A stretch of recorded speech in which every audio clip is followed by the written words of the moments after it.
All right. Hello, everyone. Hi, everybody. My name is Amanda, Hi, I'm Megan. and welcome to Heal Talk, Real Talk, or HTRT. This is a time where Megan and I were both co-founders of National Deaf Therapy, and we're able to connect and chat, and we just have a conversation, a real personal conversation on many different levels as business owners, therapists. And well, it's been a while since we've last gone live. Yeah, it's been a month. Yes, that's right. It's been about a month. And there's been so many things that have been, well, I wanted to recognize the healing conversations and what things have looked like in therapy sessions, but then also with support group. And you know, these conversations, what they look like, we want to share those. And we thought, you know what, why don't we include our audience? And people have reached out to us before and said that they want things to be more accessible, which, hey, we agree. So we used to do live on Instagram. We've switched over now to Facebook. We would usually add the transcript in later instead of immediately, but that's why we kind of put things on hold. That's right. It's been about a month. Yeah, so now we have voice interpreters. We have CART, so this is going to be captioned and have a transcript, and those are our two big additions.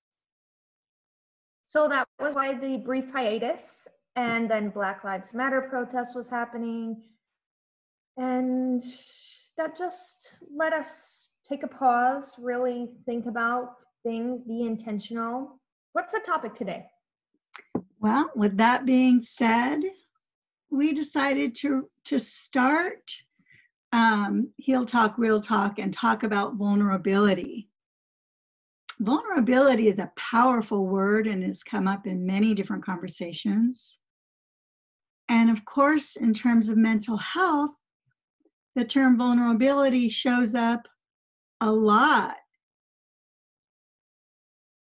And vulnerability is further and deeper and applies to mental health on a personal, professional, and systematic level. So Megan and I decided to stretch the perspective on vulnerability. So this was our process to discuss, us as individuals, as a company, as a therapist. Where do we stand? What is our take on this? Where are we going to go with this? So Megan and I have had a lot of dialogue with ourselves and with others. There's so many valid points out there, and that brings us to the topic of being vulnerable. So we wanted to start there. So before we dive into vulnerability, our agenda we talk about, it's a personal journey, it's a conversation, and the audience who's watching us, there's nothing scripted here. This is not, we just simply choose a topic that feels relevant. We may have some background information on it, and it's a topic that we'd like to dive into. So this is raw. And this is why we both check in and check out. And that is what a healing talk and real talk looks like. So first, let's check in. How have things been?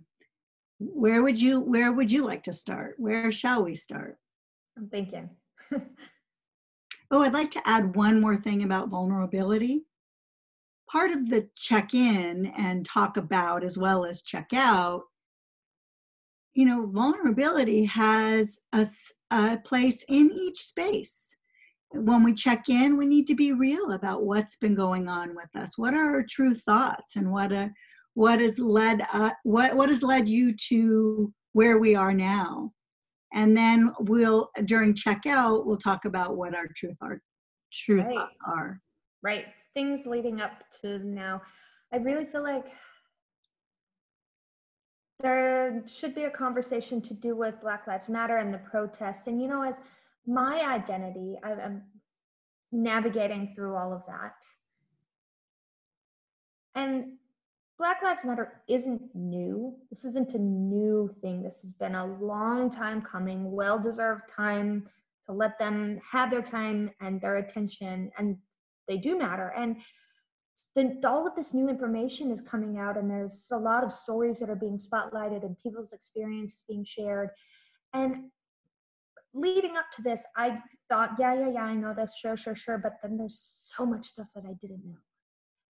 And as we founded National Deaf Therapy, it has been white-centric. We were part of the system. And to me, it felt like anything that we do automatically usually is white-centric, right? That's right. That's how we learn things, and we incorporate that into our minds and hearts. So it's like looking over all of these things. Oh, wow. Okay. So I was doing this. How am I as a person? How am I with my family? And yeah, there's so much to talk about.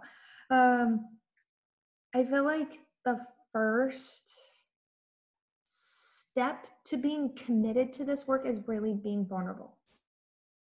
That is what do I know? What do I understand? And what do I definitely not know and definitely not understand and need to learn? And I think it's important to have that conversation, and why being vulnerable is so hard too. Mm-hmm. What's your experience leading up to this? I have a similar experience. I've had my moments where I had to digest information. I've been digesting a lot. And digestion is an important part of the process. And I never gave it space. Right. In the past. Sat with it, huh? Right. I've never sat with it. It's almost like tea, right? I think you froze, Amanda. Oh. Can you see me? Did I freeze? Oh, you're back. Okay. So if you think about tea and you steep it for a short time, it doesn't sink in. It's important to sit and digest so you can feel connected, and you will start feeling vulnerable.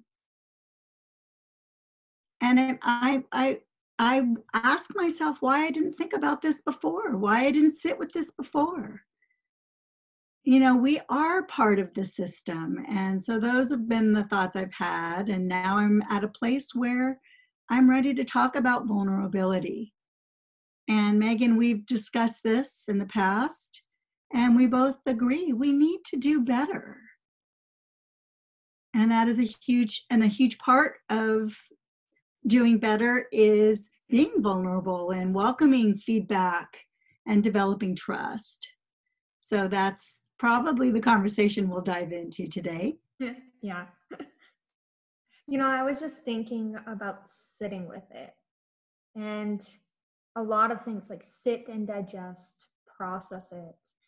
And then, I was thinking framing it as National Deaf Therapy, the two of us, and then it becomes the five of us, and we're running things, we're doing all of these things, right? And this is a new company.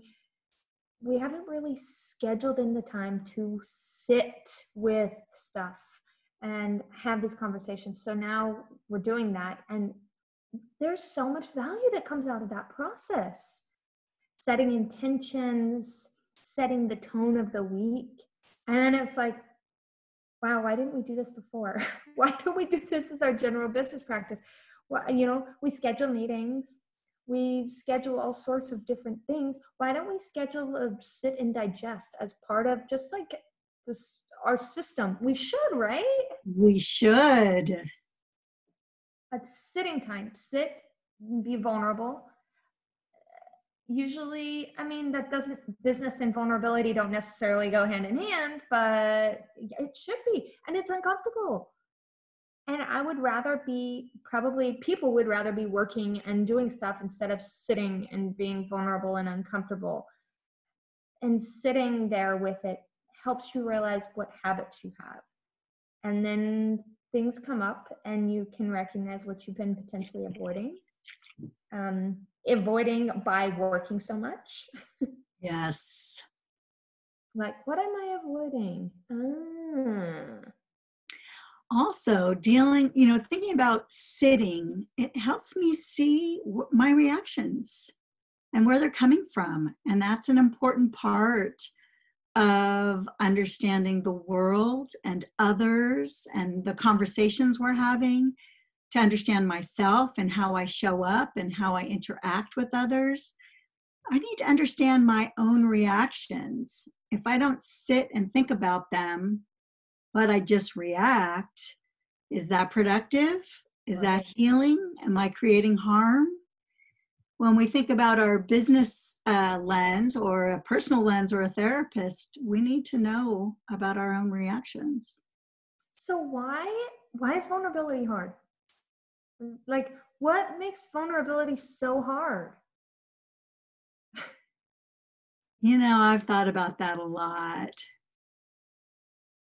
My thoughts always go to the end of the day. It always connects to trauma. How do I see and understand things? How did I dive into this field as a therapist? Because I believe we all have a story with our upbringing, with our belief systems, with our narratives. All of those things make us who we are, and all of those layers. Now, if sometimes we're blocked to being vulnerable, or maybe there's many areas in our life where we can be vulnerable and other areas we cannot be vulnerable. So why is it different? Everybody has its, we're all working and processing, and why is vulnerability so hard? Backing up a little bit. Hold on, Amanda. Okay, you're back. You froze, but you're back. Okay, so let's think about the system for a minute. The system, this is how we learn fear. This is how we learn what is right and wrong. This is what, how we set expectations. Things should go this way and not that way. Yes. And also we learn what to be vulnerable about and what not to be vulnerable about. Who decides that? It's the system. Right? I really appreciate that. In April, one of our followers, the Racism Recovery Center, had talked about performative allyship. And I think that goes so much with what you were just saying. Noticing, okay, I'm in this conversation now, white people or non-Black people will be like, well, I need to do this so that I don't make any mistakes. I don't want people to be looking at me thinking I did this wrong. Why? We're trying to avoid that hurt, but really we don't want to make mistakes. But thinking back to it, okay, I don't want to be hurt, but then it's actually, I need to check in with myself. I need to hold space. I need to be vulnerable. I need to have this conversation. I don't want to hurt you instead of I don't want to make a mistake. Those two conversations are so different, right? Yes. If people see, if we use that lens, then we can recognize the system is so embedded in us that we learn that. We learn that, I can't make a mistake. I need to look good. Uh, I can't be wrong. If I'm wrong, I'm done. I'm interested to learn which part of the system that came from. I'm very curious about that because that is the way for me to understand things, again, to look for the root and dismantle it. That's another word that's coming up a lot during the Black Lives Matter movement. The word dismantle, I have not used that until all of these protests. And decolonize our business, our thinking, our way of doing things. What a frame. And this word belongs to this movement, decolonization and dismantle. So I'd like to find the root and dismantle it. yeah, the years and years and years of that. I'm just thinking shame is so predominant in this culture. Shame as compared to guilt. Guilt is, okay, I did a bad thing. Shame is, I am a bad person. Mm-hmm. So we feel a lot of that as we're growing up, being brainwashed into shame. Any mistake that I make or something that I should or shouldn't have done reflects on me as a person instead of just as the action. It always has to do with the person. If I get feedback and I'm vulnerable, that means I'm a bad person. If I'm open about this, that means I failed in life and I'm unworthy. Whereas we could maybe frame this as, okay, I did a bad thing. Yeah, why are those connected? Yeah. That is powerful. It makes it so that we can keep the power ourselves, because shame is deep in compared to feeling guilt. Mm-hmm. That is where white privilege comes up in terms of I am a failure, or I need to be perfect. The shame compared to guilt. There's so much power in that. And it's fascinating how it simply exists. So I have to look inside, and there are a lot of things that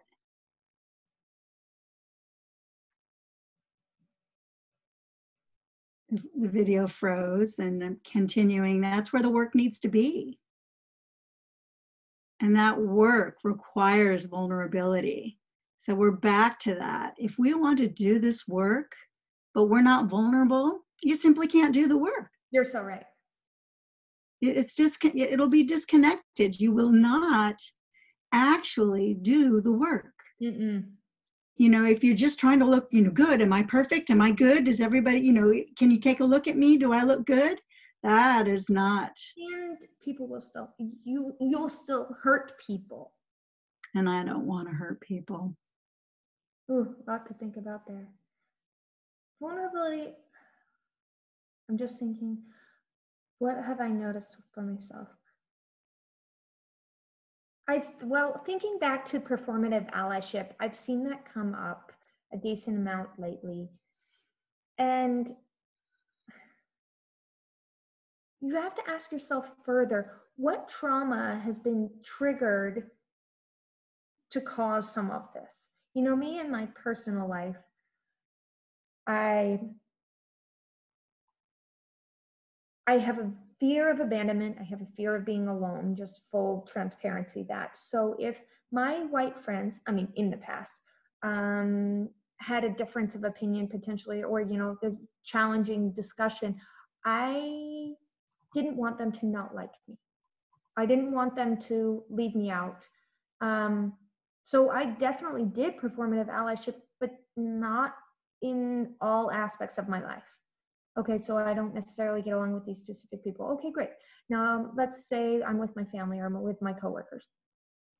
I know where some boundaries are, but again, I have to be vulnerable so that I can, yeah, I remember one time asking somebody, well, or telling them, I don't want this fear of abandonment anymore. So I would like to have this conversation with you. They said, me too. I'm like, okay, great. So let's try to be in a new space. We have a conversation, and it's a work in progress still, but I have to recognize where my traumas are. And when it comes to being vulnerable with that, because I'm not afraid of being abandoned in the workplace. It's kind of like, whatever. My fear of abandonment is with personal loved ones. And so where is my trauma with that? And I think that that's where I would be, more of the performative allyship. Right. You have to look inward, and if you show up and you sense fear, I'm also afraid of rejection. I grew up with bullying. That's my childhood story.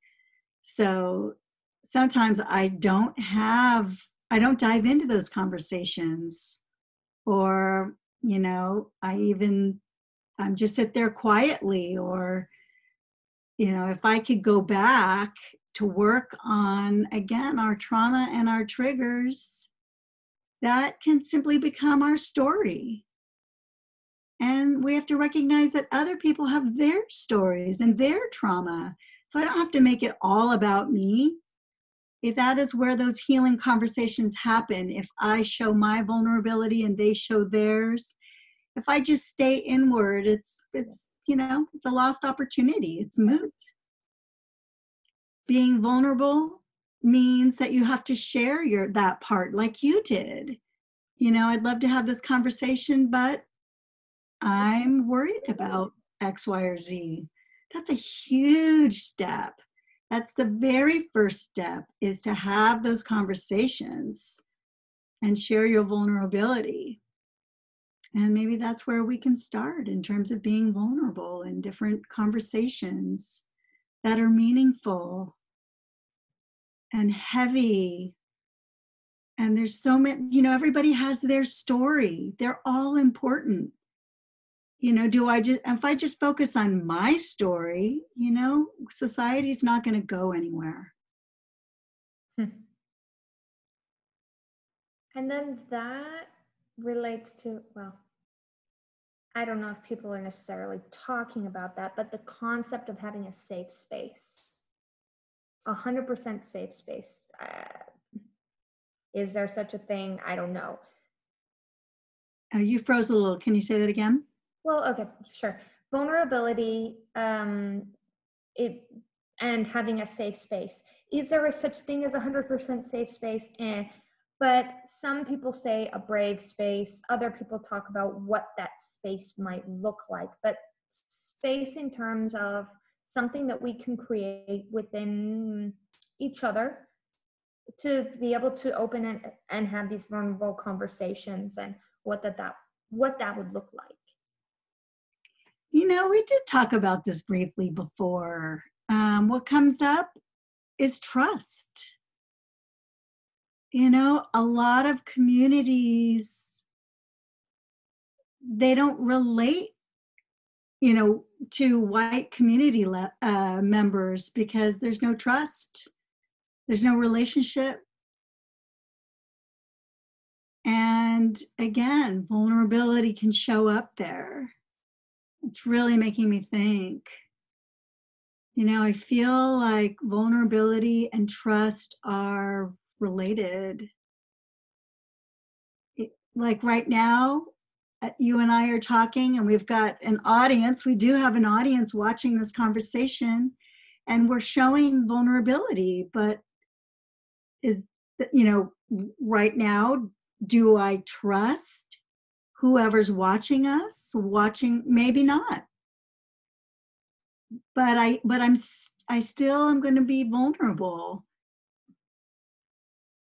That's an interesting thought. Maybe it depends on what's already been processed. Yeah, like what's already been processed is in potentially you have the perspective of, let me see how I'm going to say this. Not feeling secure, that's the wrong word, but maybe that your perspective isn't affecting my take on this experience, or I have some experiences that I haven't processed, whereas your view might affect my view on the experience. So let's see.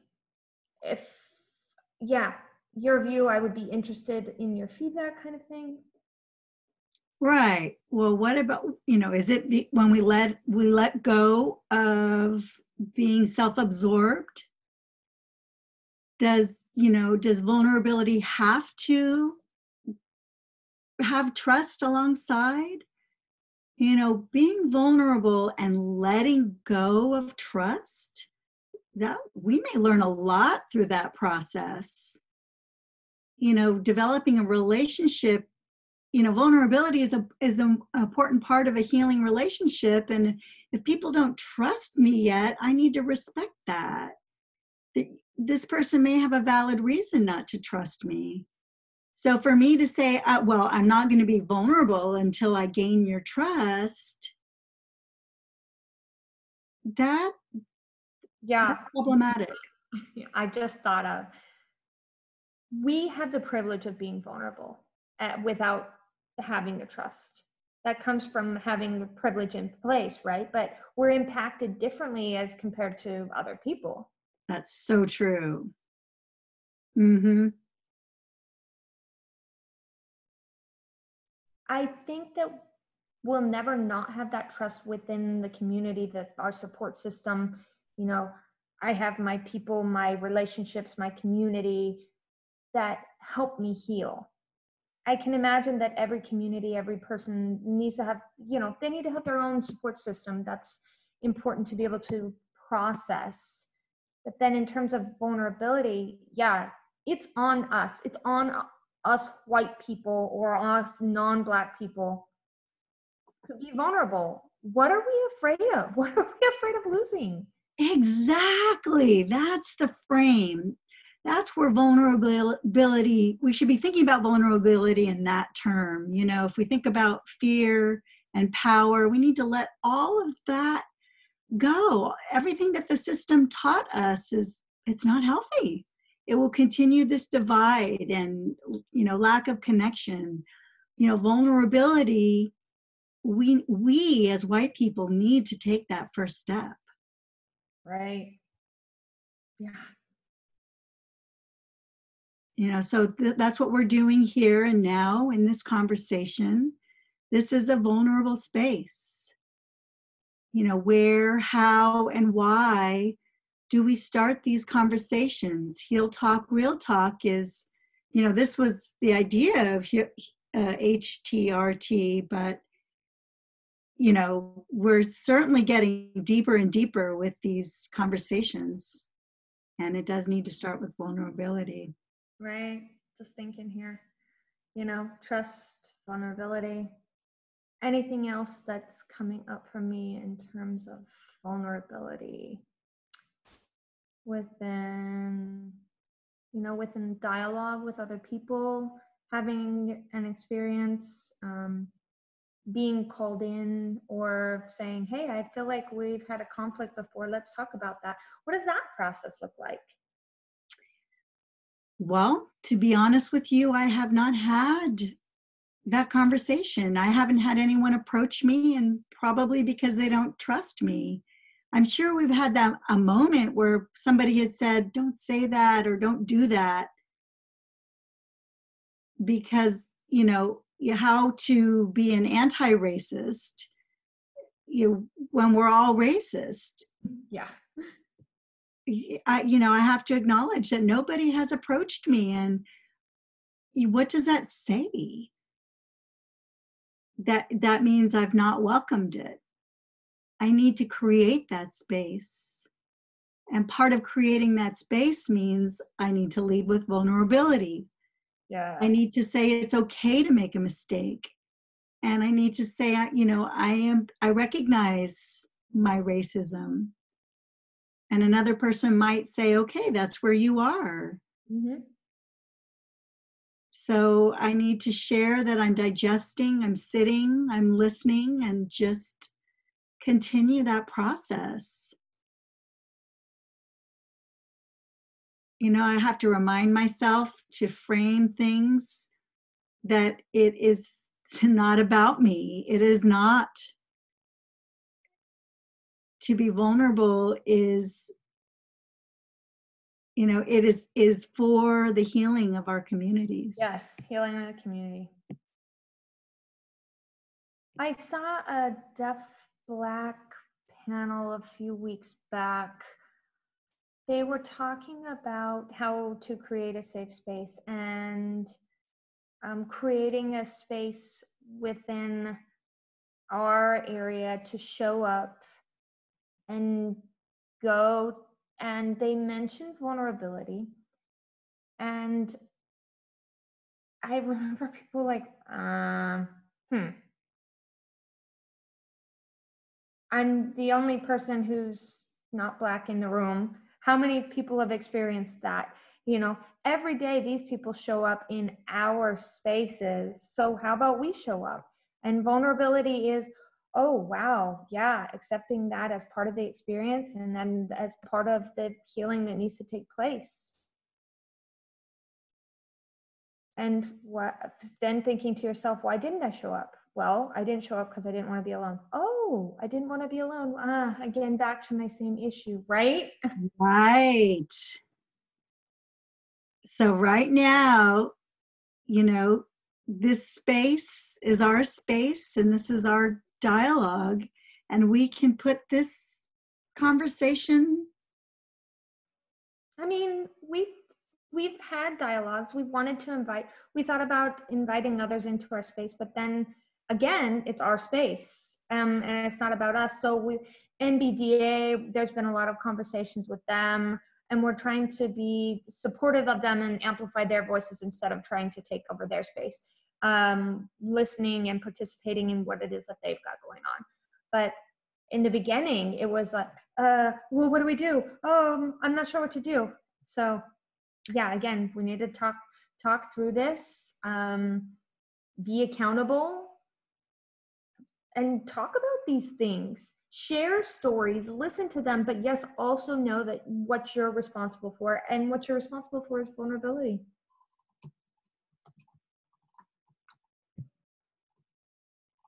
I know that, let's see, sorry to interrupt, but, oh, I'm looking at the time now. And I think my video is frozen. You did for a little bit, but you're back. Okay, great. So now that we have interpreters, time is a little bit limited compared to previous HTRTs. But the comments, let's see if we have any.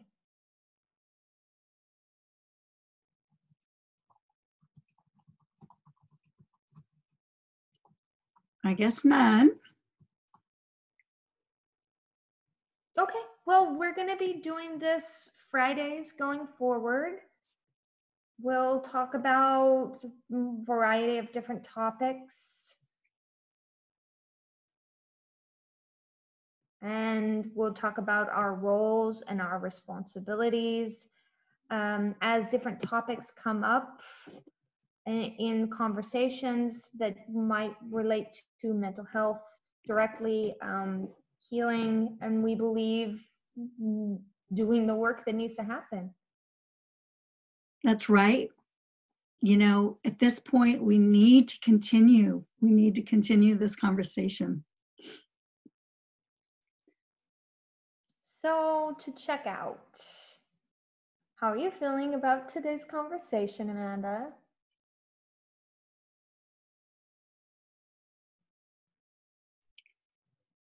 Well, I still have a lot of work to do. And this comes from a place of continuing to digest and sit and listen. And I need to continue to think about vulnerability and how to practice it. And frankly, do the work. Where does that work take place? What does it look like? And one part of HTRT is to continue this conversation with friends, family, and coworkers at our company, NDT, even on Facebook and social media, every little part of life. Systematic racism is so deeply rooted, it's frankly overwhelming. How do you dismantle something like this? Right. We think about our company. We buy insurance, and we're affiliated with an insurance. I mean, insurance companies are rooted in systematic racism, but so many community members need insurance, but Right. Everybody has to have insurance, right?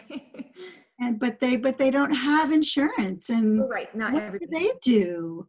And we're giving money to this company, and we're giving money to a racist system. Where do we go from here? Mm-hmm. I just have a lot of thoughts.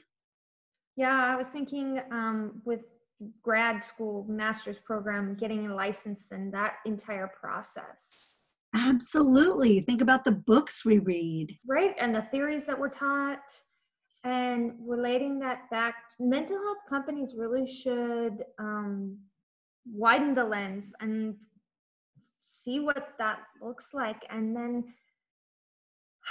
dig into it and see. Well, I think about Black, Indigenous people of color who um, got their graduate degree, their master's degree, and they had a completely different experience than I did, and where they ended up impacted their mental health service because of how they were treated and such. So I think that we're responsible for how it is that we reach out to people, how it is that we show up for people, how we connect with Black, Indigenous people of color and the Black community and Black therapists. So I think that, yeah, we need to elevate them. We need to lift them up, and we have a responsibility to do that. Yes, we do. I mean, we don't have all of the answers. I'm learning, I'm listening, and I will continue to do so. And it's a process. I would like to add one more thing before we wrap up. Sure. Video's frozen. Gross. Yeah.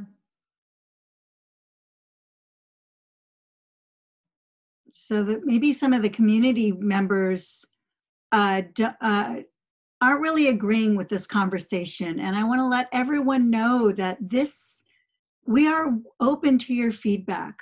We want to grow. This is how we grow. So we definitely welcome your thoughts, your feedback. And honestly, we don't know shit. Yet we know we have a responsibility to dismantle and to navigate. And to navigate requires vulnerability. And that's where we're starting right now. Right. Yeah. Right on. Well, thank you for being vulnerable. Well, thank you for being vulnerable. Well, it's been a long time since our last HTRT. It really feels good. Yeah, and I look forward to future upcoming ones. All right, we'll see you next time, 11:30 Mountain Time, for about 45 minutes. Let me see. I think we've got a comment here. Oh. Nope. Okay, perfect. Goodbye, everyone. Bye.